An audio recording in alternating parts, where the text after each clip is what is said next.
A gente vai falar sobre ele agora. Vai para o YouTube. É a manchete principal do UOL, é assunto nas redes sociais. O PIB do Brasil cresceu 3,4%. Esse é o resultado divulgado hoje pelo IBGE, informação aí que está, de certa maneira, sendo celebrada por parte do governo. A economia brasileira cresceu 3,4% em 2024, na comparação com o ano anterior, 2023. Essa é a maior taxa anual do PIB, que é o Produto Interno Bruto, desde 2021. O PIB do ano totalizou 11 trilhões e 700 bilhões de reais.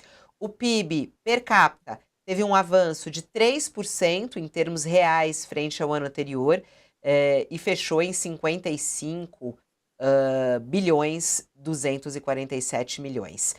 O consumo das famílias avançou 4,8% em relação a 2023. O avanço é atribuído aos programas de transferência de renda do governo, a melhoria do mercado de trabalho aos juros, que foram mais baixos, em média, do que o ano de 2023, ainda que tenham subido também no final do ano, né? A despesa do consumo do governo teve um crescimento de 1,9% no ano. Essa é a despesa do consumo do governo. As importações de bens e serviços apresentaram alta de 14,7% em 2024. As exportações cresceram 2,9%. A taxa de investimento em 2024 foi de 17% do PIB, ou seja, maior do que 2023, mas também não tão maior, né? Em 2023 foi 16,4%. Essa taxa de investimento é um índice importante também de analisar o quanto o país está investindo.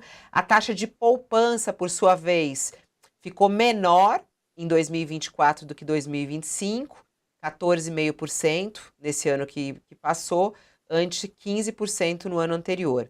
Bom, e o PIB do quarto trimestre do ano, que também é um dado importante para analisar, teve um crescimento de 0,2% na comparação com o terceiro trimestre do ano.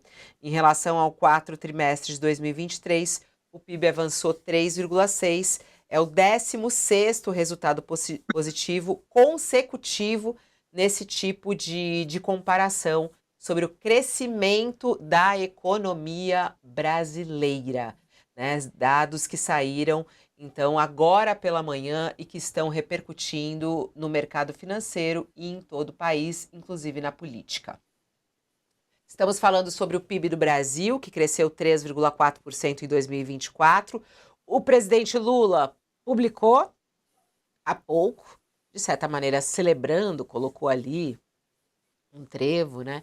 PIB crescendo é mais emprego e renda na mão dos brasileiros e das brasileiras. 2025 é o ano da colheita. E aí o trevinho. Vamos lá, professora. A gente quer a verdade, somente a verdade aqui. Nada mais do que a verdade. É um PIBão, é um PIB bonito ou não? Não tem nada disso. Não significa tudo isso. Vamos com calma. Como é que a senhora analisa? Vamos lá, a gente está no final da semana do carnaval, né? Então é um PIB que se fantasia de um pibão e, na verdade, é um pibinho, né? A gente tem aí nesses números, né? É uma leitura de que a economia cresceu no ano passado, isso é inegável, então a gente está numa trajetória, né, de crescimento econômico. Muitos dizem que é uma trajetória de recuperação. Eu tenho mais calma em usar essa palavra nessa hora, porque eu acho que, na verdade, a gente tem estimulado bastante a economia por alguns caminhos que têm feito a gente chegar nesses resultados. Um desses caminhos aí é o aumento do gasto do governo em consumo, né? Esse dado que você acabou de dar, Fabiola, que a gente cresceu em gastos do governo, especificamente em consumo. É importante a gente deixar claro que dentro desses gastos a gente não está falando de pagamento de dívida pública, juros de dívida, nada do tipo. Só que é só o custeio da máquina pública, que cresceu 2% no último ano. Então a gente tem dado estímulos, a economia está crescendo. A questão é que, primeiro, esse crescimento, esse tipo de medida ou essa forma de crescer, ela é bem complexa, né? Complexa porque a gente não consegue fazer isso para todo sempre. A gente já tem um problema fiscal grande aí para resolver, que não conseguimos resolver, né?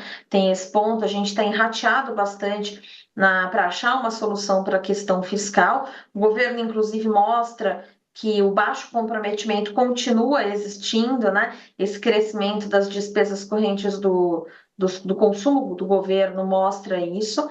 E a gente desacelerou bastante no segundo trimestre, né? No terceiro trimestre e no quarto, né? No segundo semestre. Então é aquele PIB que vem alto, né? Relativamente, o número é bom.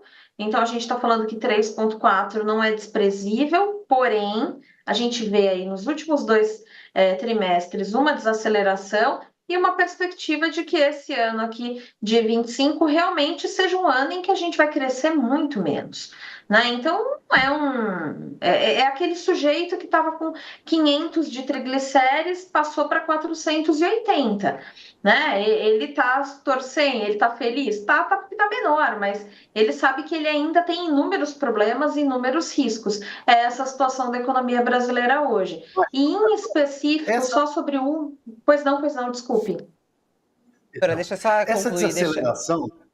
Opa, deixa só ela concluir essa frase aí, ô Thales, que é interessante. Só concluir aí o que a senhora falou. Mas, Eu só ia falar sobre o investimento. Eu acho que eu bato muito nessa tecla. Eu acho que o valor que a gente tem ali de investimento, né, a formação bruta de capital fixo, ela dá muito tom do porquê que a gente também não pode esperar nada muito maior, né? A gente tem um investimento como proporção do PIB muito baixo, né? 17% para um país que quer crescer aí seus 4,5% em termos reais de forma persistente, é total incompatível. A gente já tem estudos que mostram que esse investimento aí, essa formação bruta, como fração, né, proporção do PIB, ela deveria ser na casa de pelo menos 22, né, 21, 22%. A gente está bem abaixo disso. Então, esse valor em específico me preocupa. Apesar do investimento ter crescido, eu acho que essa é a melhor notícia.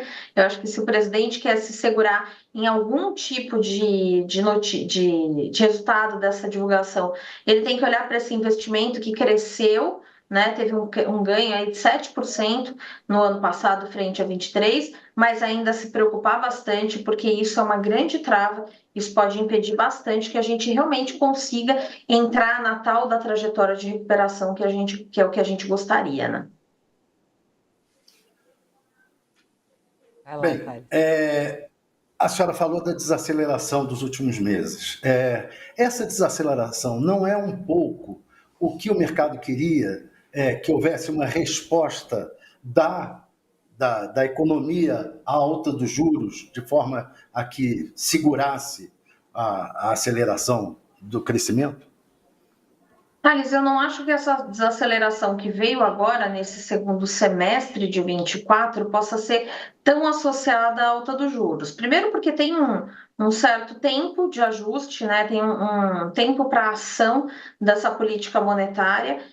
E o que a gente deve estar enxergando mesmo de uma política monetária que traga mais resultados, tanto para a inflação quanto até para o nível de atividade econômica, deve acontecer provavelmente mais agora nesse começo do ano.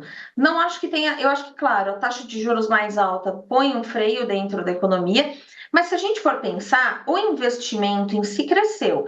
Então, mesmo a taxa de juros alta fez o investimento crescer. Desacelera um pouco ali no final, sem dúvida, mas o investimento continuou relativamente alto, né, crescendo. A gente também tem que lembrar que, apesar da inflação relativamente elevada, as pessoas continuaram consumindo. Essa desaceleração pode sim ter a ver com essa alta de taxa de juros, mas eu acho que ainda o maior efeito dela está para vir. Né? Eu acho que isso é muito um sinal, e pelo menos a minha leitura dos dados vai nessa direção, isso é muito um sinal de um processo cada vez mais acentuado de desconfiança dentro da economia. Eu acho que é isso que tem gerado bastante esse resultado aí, especialmente para o último trimestre aí do ano, né? É uma economia com bastante desconfiança, com bastante incerteza, um ambiente externo também que, pelo contrário, só atrapalhou, não ajudou, formam aí esse cenário onde a economia desacelera e traz aí esse prenúncio de um 2025, né? Tenta solidificar pelo menos essa percepção de um 2025 um tanto mais difícil. Quem está conosco na TV, um intervalo, a gente segue aqui pelo YouTube falando sobre o PIB brasileiro e as celebrações do PIB por parte do governo. Aliás, quem também escreveu há pouco foi, tá aqui na tela, a Glaze Hoffman também falou sobre isso, isso daí é o Cooper. Ó, a nossa produção, a Simone Tebet escreveu aí, ó. A Simone Tebet que escreveu. O PIB do Brasil, ela apareceu, a Simone Tebet, ela não foi na reunião, Thales, mas ela tá no Twitter. Olha lá, ó, o PIB do Brasil surpreendeu em 2024, crescimento de 3,4%, muito acima da projeção do início do ano pelo Focus, 1,59. Destaque para a indústria, serviço, que impulsionaram a economia, a agropecuária recuou, 3,2, afetada por adversidades climáticas. E aí, Josias, você achou bom o PIB? Tá bom, tá ruim? Vai ajudar o governo? O que você está achando? É um PIB bom, né, Fabiola? Crescimento de 3,4%. O mercado estava prevendo para o ano passado, para 2024, um crescimento de 1,7%. Veja como errou o mercado, né? A previsão foi muito, muito aquém do que efetivamente aconteceu. 3,4%, se você considera os 2 primeiros anos da gestão Lula, estamos falando aí de um crescimento girando na casa dos 7%, né? Isso não é negligenciável, né? Aí surge aquela pergunta paradoxal, né, Fabiola? Por que o presidente está tão impopular? Por que, afinal de contas, o Lula está caindo até entre os seus eleitores tradicionais, né? Aí a gente precisa analisar a qualidade desse crescimento, né? Houve um dos dados que levam o governo a soltar fogos, e todos nós que observamos a cena celebramos o que aconteceu, né? Houve uma taxa de desemprego, uma taxa média de desemprego de 6,6%, o que é um dado muito alvissareiro. Isso aqui é um aquecimento do mercado de trabalho muito intenso, mostra esse índice, né? Agora, se você vai olhar no detalhe, você vê que quase 40% dessa mão de obra empregada está na informalidade. Então, é muita gente trabalhando sem carteira assinada, né? Está ralando ali sem benefício social nenhum, com uma desproteção social absoluta, né? Sem horário fixo de trabalho. Está lá, está empregado, está trabalhando, está levando dinheiro para encher a geladeira, mas em condições precárias, né? Houve também um recuo no ano em relação, se você compara 2024 com 2023, diminuiu o número de pessoas superendividadas, né? Mas se você olhar dados que foram divulgados pela Confederação Nacional do Comércio, a redução foi muito pequena, né? Gente que estava com dívida, caiu o índice, estava 77,6% de brasileiros endividados no ano, aí passa para 76,7% no outro, muito pouco, né? Então, a qualidade do crescimento não estimula a melhoria da popularidade do presidente. Esse é o paradoxo que nós estamos vivendo, afora o fato de que a perspectiva é que nesse ano a gente, de fato, tenha menos crescimento, porque os juros estão na lua e os indicadores apontam para uma diminuição do desempenho da economia nesse ano de 2025. Josias, fazendo análise sobre o resultado do PIB, saiu há pouco, inclusive, uma nota da Secretaria de Política Econômica do Ministério da Fazenda, né, na avaliação sobre o PIB e a perspectiva daqui para frente. E segundo essa nota, o PIB deve subir nesse primeiro trimestre antes de desacelerar, é o que diz o Ministério da Fazenda. O ritmo de crescimento do Brasil deve voltar a subir na margem do primeiro trimestre de 2025, desacelerando em seguida, é o que diz essa nota divulgada após a divulgação dos dados do PIB. Na nota, o Ministério projeta que no segundo semestre deste ano, a perspectiva é de que o ritmo de crescimento se mantenha próximo à estabilidade, refletindo os menores impulsos vindos do mercado de crédito e de trabalho em função do patamar contracionista da política monetária. E aí essa a avaliação aqui do Ministério da Fazenda na sua análise do que pode vir pela frente. A senhora concorda? Vai ser isso mesmo, professora? Olha, eu acho que o Ministério, pela primeira vez, está um pouco mais alinhado aí realmente com o que deve acontecer, né? Eu ainda sou um pouco, tenho um pouco de dúvida sobre esse crescimento do primeiro trimestre, né? Porque a gente está, apesar de a gente estar, né, num momento aí, pensando aí em eventuais super safras, etc., o que acontece é que nesse momento a gente ainda não tem esse fato, e a gente está enxergando aí preços mais altos, né? A inflação continua persistente. Começo do ano, inclusive, teve aí reajuste de mensalidade, materiais escolares, enfim, todo um pacote aí de custos iniciais. Mas realmente acho que se a gente tiver algum tipo de ainda crescimento de resquício aí, talvez seja até um pouco de carrego aí do final do ano passado, vai ser agora. E aí, provavelmente, depois a gente começa, sim, a ter uma desaceleração que vai levar a gente para um PIB bem módico ali. Acho que final do ano ninguém realmente hoje consegue apostar nada muito acima aí dos 2%, tem gente que joga para baixo ainda. E talvez, claro, a gente vai demorar, a gente vai ter que esperar para ver como é que, inclusive, até o próprio ambiente externo evolui, né? Isso, a gente sabe que todo o cenário aí que envolve política americana, e toda essa guerra, essa eventual guerra comercial que já começou, podem fazer com que esses resultados até se frustrem. É isso. Professora Juliana Inhas, é Inhas que fala o seu sobrenome, correto? Como é que é? Isso mesmo, perfeito. Obrigada pela aula, pelo choque de realidade, porque é assim que a gente quer, né? Sempre olhar a economia. Aliás, estava olhando o mercado financeiro de como é que vai reagir a esse. Eu gostei que a senhora pegou a história do carnaval, né? Falou que o PIB está se fantasiando de pibão, mas na verdade ele é um pibinho. O dólar comercial neste momento em alta de 0,31%, R$ 5,77. A bolsa está subindo, aumentou um pouquinho o ritmo de alta, agora em alta de 0,48%. Tá ali, né? Não vai ter uma reação do mercado, uau, comemorando, não vai rolar, né? Acho que não. Não, né? Realidade, pé no chão, ela é super real, adorei. Economista, é isso. Tchau, professora, até. Tchau, até, obrigada. Vamos lá, Thales, você não comentou o PIB, PIBinho, PIBão, o que vem por aí, tua análise? A minha análise é o seguinte: é um PIB muito bom, muito bom. Todas as avaliações anteriores que tivemos do mercado, de boa parcela dos economistas, foram superadas pelos números reais. Esse é mais um. Estava lá se esperando 1,7, veio 3,4. Quer dizer, é uma diferença muito grande do que era previsto.